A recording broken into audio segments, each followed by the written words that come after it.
Pickle, pickle, pickle, pickle, Pelotero pickle. It is Monday, November 2nd. Baseball season's over. We've got a show for you today. Chris, how are you doing? What up, bruh? Baseball season's over. We're still talking. I'm down here in the cave, man. I'm good, man. I'm good. I'm here in LA, obviously Dodger Stadium. Yeah. Roadshow continues. We got some interesting stuff to talk about. Game 6, Kevin Cash pulls Blake Snell. Rays are noted don't go 3 times to the order for the pitching, for starting pitchers. What is your read on the situation? There's been a lot of analytics versus old school versus feel. I got attacked via text message by an old friend saying that I am completely wrong about my take. What do you think happened? What's going on? Is it good? Is it bad? I hate everybody. That's basically my story today. I'm going to be miserable today, but in the most positive way ever, if that's okay. Patrick gets mad at me when I'm miserable. I'm going to be miserable. Just keep it like 2 notches above Lou, and that will be okay. All right. So I have this like general rule of thumb in baseball. And I tell hitters this all the time. And this is my acronym that I use a lot with hitters. I want you to mix in a CHT before you do anything. And people are like, well, CHT, what's that? Hit, timing. And I'm like, no, a conscious human thought. Just a conscious human thought before you do anything in your life. If I appreciate data and analytics and all the numbers and stuff like that, but anybody that's watching that game, anybody on this side of the Mississippi, that side of the Mississippi, wherever, they're leaving Snell in the game, right? There was no part of him. I'd had multiple text messages from people throughout the game talking about Snell dealing. If you want numbers to back up the argument, and here's the part of it, right? Here is the point. When you choose an analytic, you have to choose a side with the analytic, right? Because there'll be a number that'll confirm or deny either side of the story for you. So the whole third time through the order narrative, I get it, right? Pitchers struggle third time through the order. I'm off that though, because he's facing 3 guys at that moment that were 0 for 6 with 142 swings and misses that night. So maybe let's weigh that one a little bit more. And this is where, in my opinion, we have to use our eyeballs a little bit better, because there's got to be feel in moments. And I think I listened to a thing Tim Kirkchin did the other day, and Tim's awesome, and I love listening to him. He kind of still shares that old school perspective. And I don't know. I think it was bad for baseball that he came out of the game, because you want to see the guy in that moment. And then I was listening to another thing the other day saying, are we ever going to see a team's ace where you used to see guys like Bob Gibson, Tom Seaver, all those best guys that would go wire to wire in those games, and they would be the ones making the difference in the 9th inning. Think about that fact, right? Like, if you look at it right now, a guy like Tyler Glasnow or Blake Snell or Clayton Kershaw, whoever you want, Max Scherzer is never going to be the one hoisting the trophy at the end in the dog pile in the celebration, throwing the most important pitch of the game. That's what's tough to me about it. Yeah, there was Bob Costas did a really good. Yes. That was the one you're talking about. So the best pitchers of the generation will have never pitched the final out of the game. I think that's a really interesting thing to think about when you think about history of the game, like the Jack Morris 10-inning performance in the World Series. That can't happen anymore. It can, it just won't. It's just the game's not going to allow for that anymore. And it's a lot of history. It's a lot of tradition that is lost. I mean, there's something special about a guy going wire to wire. There's like was it Roy Halladay had a perfect game in the World Series, like in the division series. Yeah. Like if Snell had a no-hitter, would he have been left in the game? Probably not. He's probably gonna get taken out. It was a crazy 2-hitter at that point. So yeah, my thing was it seemed very scripted to me, and I understand it. I understand like do what got you there. That whole philosophy where the Rays, I mean, I saw this one analytic met this formula that some statistician for the Rays had calculated that if Margot had a 35% chance of being safe when he tried to steal home, then it was the right move, because it would have shifted the win probability by whatever. And it was just like this crazy, crazy formula to be like, if he's safe, then if he's got a 35% chance, then do it. And it's like, well, he was out. So Like, he's either going to be safe or going to be out. But the momentum swings that happen because of that aren't in that formula. The energy when Cody Bellinger was asked after the game, were you happy that Snell was brought out? He started laughing. That tells you everything you need to know. Mookie was a little more sly, but just kind of like a smooth smile. Like, yeah, we kind of, gave us a chance. Bellinger straight up laughed. He was, get this guy out of the game. We can't touch him. My favorite part about the Bellinger thing was like, dude, he was gross tonight. And Poppy was like, Poppy said it like this. I never hear anybody use gross for pitcher, And that's funny because gross is like a kind of a good description of it, which is cool. Look, and by the way, shout out Big Poppy. He's right here. He's right there. Funny thing, right? Do you remember the year? And we can talk about this because kind of this is a current thing. The year Tua threw the pass to win the national championship because Tua got his first start and he won his first start. Good job, Tua. So that year, there was this whole big debate between Alabama getting in at the 4 seed and Ohio State getting in at the 4 seed. And there were like 17 straight hours of sports talk show about this, right? And they were ripping out every stat from every data point in the world.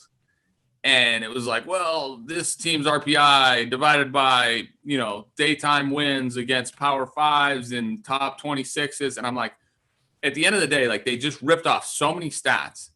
But what it came down to is like there were a bunch of stats that made the argument this way and a bunch of stats that made the argument this way. And at the end of the day, it was going to come down to 12 people in a room making a decision based on their own personal opinion, right? So baseball's trying to remove that whole personal opinion part, which I was actually just talking about this with the reporter before we got on the show. It's like, why are we taking out the subjectivity of moments? And I think that's what a manager's, among other things, right? And managing humans, a manager's job is to understand his players and understand what motivates his players and what gets them really going. It's like to know your guys inside out and backwards. Like at that point, I think the whole world knew that Blake Snell is a competitor and wants to stay in the game because it happened, in the ALCS. Sorry. So I don't know. We're just taking away a lot of the cool stuff that, is feel stuff because I don't know. People are afraid to get fired. And let's not take Dave Roberts off the hook either because he started doing a lot of the same stuff. So, and I know, I don't really know Cash and Roberts all that well, but like he had the situation with Baez, like they're doing things because I think from a public perspective, they're like the path of least resistance in terms of defending their position. Yeah. The biggest takeaway for me is the analytics aren't factoring in everything that needs to be factored in. So it's really good. They're making really good decisions over the course of a full season. I think those numbers add up. But it's like if you use a poker analogy, like stick to your numbers, play the odds through and through. You get to that final table, it's one-on-one, anything can happen. And you kind of have to go with your gut and go with your feel and play the man instead of play the numbers to an extent. So, you're taking away some of the a lot of the human element of the game.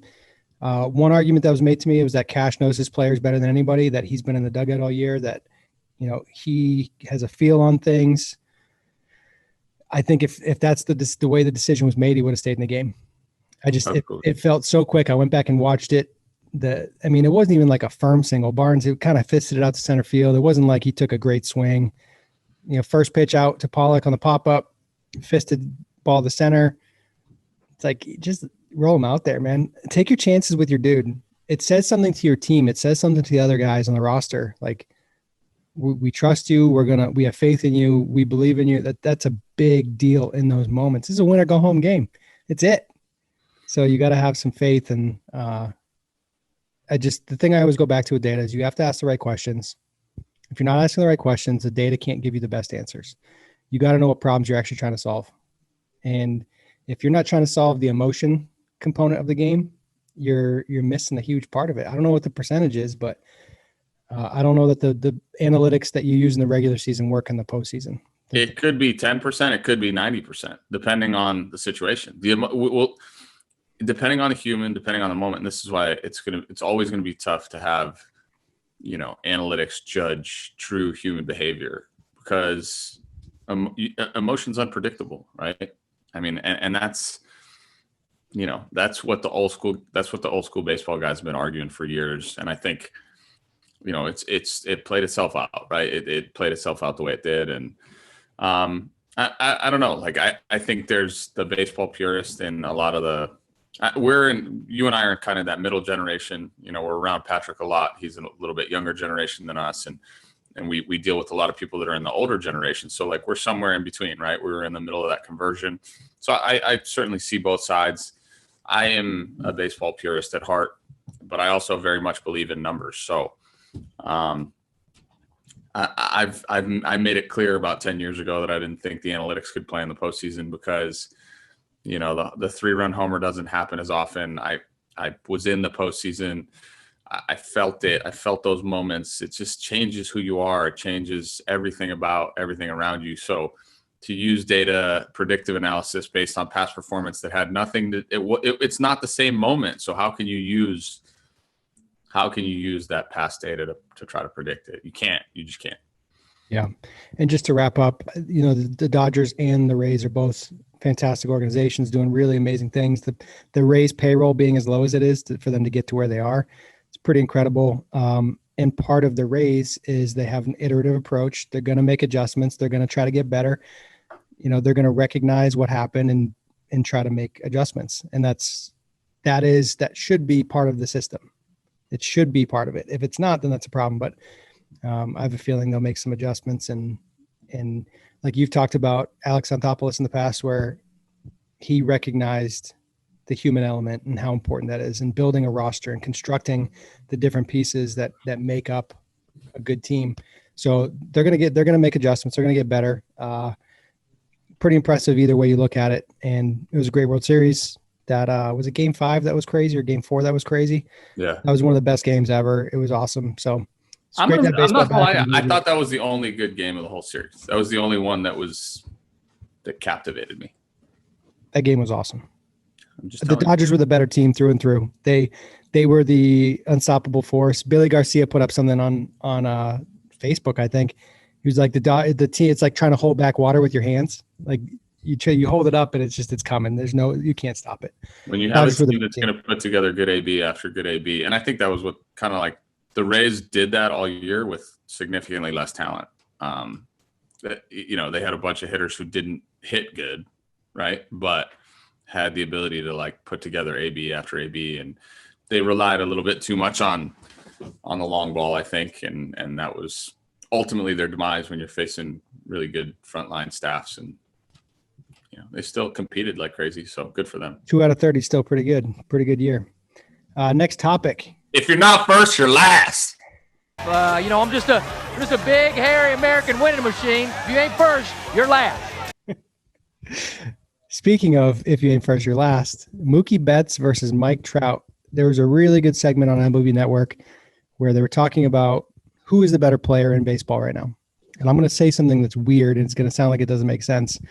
But I think Trout is the better player, but Betts might be the better baseball player. I thought you were going to say Trout was the better player, but Mookie's the better player. I didn't say it that way, though. You went with your own better baseball player. You tried to make it way too clear. Like, let's be obscure here. Come on. Yeah. So, Trout he's a beast. Statistically, his on base percentage is higher. His slugging percentage is higher. OPS is higher. He's a objectively better player than Betts on paper, according to current standards of performance. Tell you what, give me Mookie Betts.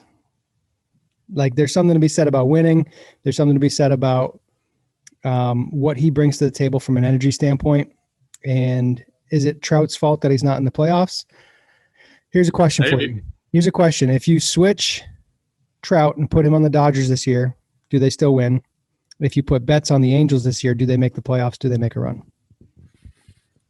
All right, let's not get into these arbitrary arguments about who's better and who's worse, because you can have an opinion, I can have an opinion. Usually you and I have the same opinion, which is probably why we're friends. I like Marcus. I heart Marcus. That's my favorite thing to say. Okay. So I have a personal opinion. I agree with you wholeheartedly. But to play devil's advocate, I should just take the counter position all the time and be like, who am I taking? And I'd be like, Kike Hernandez. That's the best. I love Mookie, right? I agree. I couldn't agree with you more. It leaves no room for interpretation in this conversation. Mookie Betts. No, you're right on the money. Trout, great player, right? I don't even know how to answer your question, to be honest with you, because I can't play that scenario out for myself in my head. I can't put Mike Trout on the Dodgers, and I can't put Mookie on the Angels. Do you think it changes anything? I don't know. I really don't know. I'd have a hard time. I think it's a pretty interesting way of thinking about it.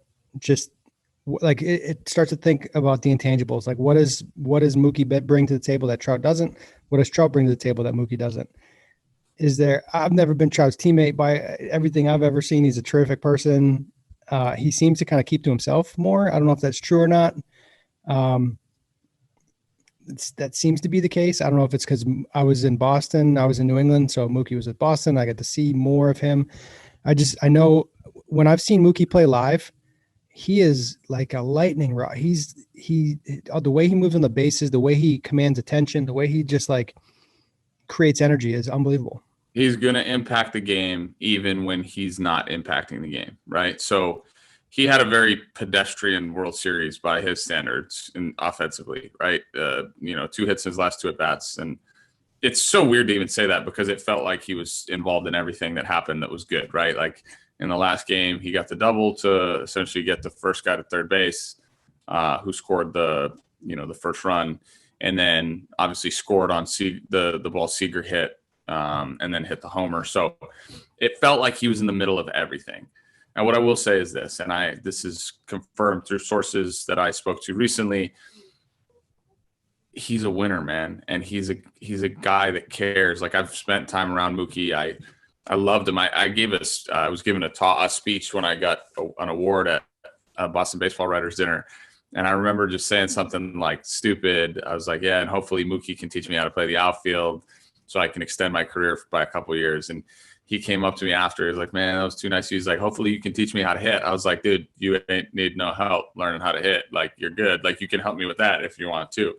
I'm biased, man. Like, that's my take on it. And there's something to be said for the fact that Trout hasn't been in the postseason, and people can make the argument that it's not his fault. And it doesn't take anything away from the player himself. It's just, is it like, I know Mookie Betts' personality, the way he plays the game, it trickles through everyone around him, right? And whether that was learned or inherent in him, by all accounts, like that maybe doesn't seem to happen with Mike Trout. I don't know, and it's unfair to put that onus on him because he might be the best player of all time. Like he literally might be the best baseball player of all time. So yeah, it's hard to say. It's hard to pick anybody over Trout. It's just a wild thing to even try to attempt to do. It's the thing about best player versus best baseball player. There's things that are intangible that are in the conversation. You got anything else on that, or can we move on? I love Marcus. Very good. Great hitter game. What is it? So this is something that you and I actually started doing a while ago, and I posted a tutorial for this on the Pelotero website. Just a video. So it uses Evernote, which is an application you can use for free. And it's a way of doing data collection and creating data-driven insight without like fancy programming, without any like crazy software things. It's just literally you just talk about what makes a player good and you write it down. You have to create tags, and the software Evernote will count the tags for you, and then you can click on multiple tags to see which ones are connected and not connected. It's just a fun way to look at hitters, and specifically on Twitter, I'm just trying to create some engagement and get people thinking differently about, what actually makes hitters good. And it's been funny because it's like one person will say hip rotation, then one will say hip deceleration, and one person will be like, oh, he has really good balance. The other one's like, oh, he swings really hard. It's like, all right. It's like, there's so many different answers that like is going to help us boil things down. The cream will rise to the top, so to speak, where the highest number of tags, or the tag that has the highest number of hits, will be most important. What do you think about it? Have you been following along at all? Yeah. I mean, look, this is like the never ending unanswerable question almost, right? Like what, because I think the answer and the way it's shaped can be different based on any two different individuals. Like and I think ultimately they all get to the same place. It's like, what direction does the road go to get you there? Right. It's like, what road do you take to get to your exit?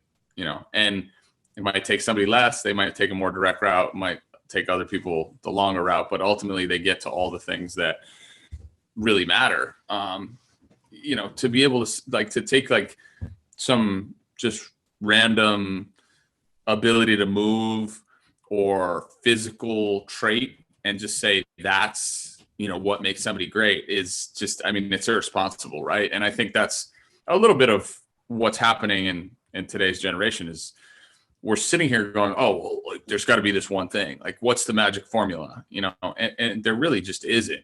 There's a bunch of characteristics that exist in the best hitters of all time. Do they have good mechanics? Yes. Do they have great mental approaches? Probably. Do they use the whole field? More than likely. Whatever, do they game plan really well? Yes. So all those things exist in some capacity and they might look completely different, right? So what it comes down to, and I think this is part of grand scheme of things, in my opinion, why we could take a player from 50 years ago, right, and infuse him into the game today, or just have him grow up in the generation. Like, to make the argument, could Babe Ruth hit today is ridiculous because, he was using a 56-ounce bat. Like, okay, cool. Like, let's take Babe Ruth, born in 1918 something, whatever it was, and make him born in 2000 and then see what happens. So, like, the point is everybody takes a different path to get there. It's like, when do you connect the dot? Right? Like, what age do you connect the dot at? And every human has to be ready to connect that dot. They have to be ready to take that step in their minds where they learn something and they own it and it becomes part of their identity. So, what makes hitters great? Probably how they tie their shoes. There was one thread on Twitter talking about exit velocity. I shared that with you. And it was just like, bat speed, exit velocity, hit the ball hard. And it's like, the minor leagues are full of the best athletes available to the sport. And most of them never even sniff becoming great in terms of the grand scale of the game. So hitting the ball hard is not a measure of greatness. We say you got to check the box, you got to hit the ball hard enough. But it's just funny to be like, one person wrote for Juan Soto, they were like, rotational acceleration. It's like, what? So his rotational acceleration makes him a great hitter? That's ridiculous. And to say that, exit velocity is a thing. I think what it all boils down to me, for me, is excellent hitters win moments. Like, when the curveball is breaking that extra little half an inch, they stay on it. The fastball that's going to miss over, they fight in that moment. We're talking like fractions and fractions of seconds. That's where they win. They care enough to not lose those battles. And it's literally this long, this much time. It's the ball traveling that far. They win those moments and do it on the biggest stage against the best competition in the toughest moments. Where does that come from, right? Is that like the ultimate answer is, where does that come from? And to me, it's just like a very personal thing. Like, and I tell hitters this all the time. Like, you know why I became a good hitter? Because I didn't like making outs. Like, you get good at winning because you don't like losing. It's like, winning is the byproduct. Getting a hit is a byproduct of not wanting to make an out. It is literally the byproduct of like hating to lose in competition. So that's where I think it's born from. I don't think most guys it's born from like they have this innate ability to swing the bat and hit the ball, or like this just very organic, yay, there's a bat and a ball and I picked it up and now I'm on the barrel all the time. Because even if you're the best swinger or the best like ball striker or whatever you want to call it, like there's so many moments in the course of even just one at bat where if you're not aware of how those are impacting the next pitch or the next at bat or whatever, that you might just concede at some point because everything's pointing against you. All signs are saying, hey, you're supposed to get out. So, and this is, I think, where you and I just always go back, and this is probably a cop-out answer, but it really is the only answer. It's adjustability, dude.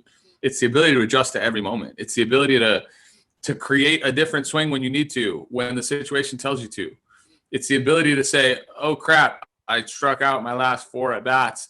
I'm going to do everything to not strike out this at-bat. And they're all just that's adjustability in a nutshell, because if you can be adjustable, you can adjust whether it's your shoulder plane or your barrel direction or whatever, what hat you're wearing, how you tie your shoes in the morning.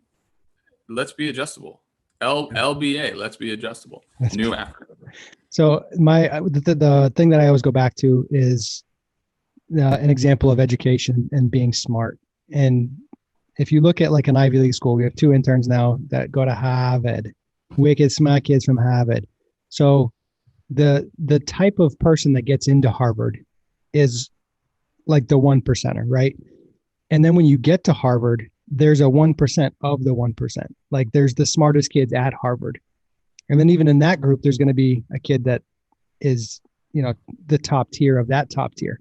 So when you get to the top percentage of the game at the major league level, you're dealing with a worldwide pool of humans that gets boiled down and boiled down and boiled down and filtered to the point that you're dealing with the best of the best of the best. It's like the pyramid is so tight at the top. And rotational acceleration, ability to hit the ball hard, those are not the things that separate you. The thing that I'm trying to do with the great hitter game is find the separators. What are the things that really make them different, that make them great? Not that like other people have. Like if you can have those things and not be great, then those aren't the things that make you great. They're a foundational component, but they're not the thing that makes you great. The physical characteristics are all just like a box, right? It's like if you had a multi-select on a question, multiple choice, or you can click more than like, does this player check this box? Yes. Does this player check it? Like, do you squat enough? Yes. Do you bench enough? Yes. Are you fast enough? Yes. Like, and then the variations within that. And the funny thing is, you see the kid, the big stink about one of the Giants prospects down in Instructs that hit like the hardest ball ever. And he's like 5 foot nothing, 100 and nothing, right? Like he's like 178 pounds. And people are like, dude, how's he doing that? Like, because being strong is not the only factor, which we could make a bunch of different arguments about a bunch of different things there, but let's not get into that. Like being strong is not the only solution. Like, why is the presumption, oh, it's small? Like, I always used to hear broadcasters saying, and maybe it's the onus is on poor play-by-play and color announcing for the last 20 years. Like a guy 162 pounds hits a ball far, and they're like, dude, he's so strong. Like as if there's like magic muscles on his muscles. Like, no, dude, like he's just figured out how his body works really well and does the things that he needs to do to be able to create great swings over and over again. Mookie, not a big dude. Marcus. I love Marcus. All right, let's go post-show. Off-season has begun. This is a question for you. Any interesting free agents? Anybody that jumps out to you? Trevor Bauer show is going to be interesting to watch. Yeah, I'm a free agent. So, I mean, I'm going to offer up my services to anybody that likes good hitters. I think I roll out 300, probably like 20, 25 at least. Knocking on. Trevor Bauer's going to be interesting. Their qualifying offers went out yesterday. Only five qualifying offers? Is that right? Going to be weird off season. How does Liam Hendricks not get a qualifying offer? Because he's with Oakland. He's been the best reliever in baseball for the last however long. For him, he's going to get paid as a result of it. That's good for him. He's going to get paid. Liam, if you watch this, I could use some money. So COVID's going to be weird this winter. I know things are spiking back up in the Northeast again. The way the Justin Turner thing played out at the end of the World Series, where he came back out on the field, I can't even imagine how many lawyers are working on how many agreements to try to protect people. It's like you put the players in a bubble all year, and then you let the fans in at the last moment. Weird stuff about the hotels where it's like if it's a team only hotel where it's like you're literally isolating the players from the entire population, like it seemed like the NBA did, where it's like, hey, everybody go here. We're going to this is our whole ecosystem is here and nobody's allowed into it. Yeah. And then you let 11,000 people in the stadium. It's like a guy in the third row coughs and then the whole Dodgers team has COVID. Is that what happened? I mean, I read a thing.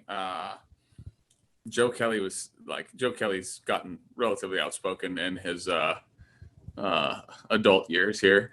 And it was funny. He said the players they were staying on a golf resort, right, in Las Colinas or whatever it was. And the players weren't allowed to play golf, which you could imagine like on an off day, like baseball players tend to play golf. But he said all the umpires and media members and like anybody that was doing production could go play golf. So like he had like a villa that was right next to one of the greens. And they were saying like, hey, you're not allowed to, people can't cross that line. And they would hit a ball into the yard. They'd be like, no, I'm getting my ball anyway. So look, I mean, how many layers deep is this thing, right? Like how many layers does it go down? Do you want to, people want to they're so quick to be like, oh, well, you screwed this up. And, oh, screw you. Let's take a second and just back up and like stop being pots that call kettles black all the time, right? Like everybody, oh, well, he should have done this or he should have done that, like without ever putting themselves in the moment or really understanding anything. So like, people want to get mad at Turner, like, all right, cool. Get mad at him. Like, what's it going to accomplish? Like, are you going to feel better about yourself when it's all said and done? Like, look, he did what he did, and right, wrong, or indifferent. And we can just say, according to what our new normal is in this world, that it's wrong. Okay, great. But like, as long as his teammates like were cool with it, which they certainly seem to be, and they all have his back, I don't know. Like, it's just too much I don't know in the world right now. And where is the onus? Where is the true onus? Are we really looking for somebody to blame? Because yeah, there's a bubble, and if you're in a bubble, theoretically, like you should be protected. But somehow, he still got it. So yeah, I don't know. And there's the argument that he was in the dugout the entire game with his teammates, and the day before, before that. I think I'm glad they played. I'm glad that there was a season. It would have been a weird summer with no baseball for sure. And having some normalcy, having some entertainment on TV, having football on TV, it's nice to have some reality. But it's tough. It's tough. I mean, you're dealing with health, you're dealing with things that are much bigger than baseball. So you want to say like, oh, it's just a game, but there's more layers to it. So it's tough. Thankfully, no player has actually imploded on the field. Like I was worried at one point that a human would actually implode. For the most part, it seems like athletes have, staved this thing off pretty well. And I don't know. There's just too much I don't know for me to have a strong opinion one way or the other. And you know me, I don't like to pick sides. Very good. All right. Anything else? No. I'm good. That's it. That's a rundown. Thanks for joining us. Have a good Tuesday. I'm going to leave with some dance moves. Is that a dance move? Oh, it's harder like when you're sitting down. All right. See ya.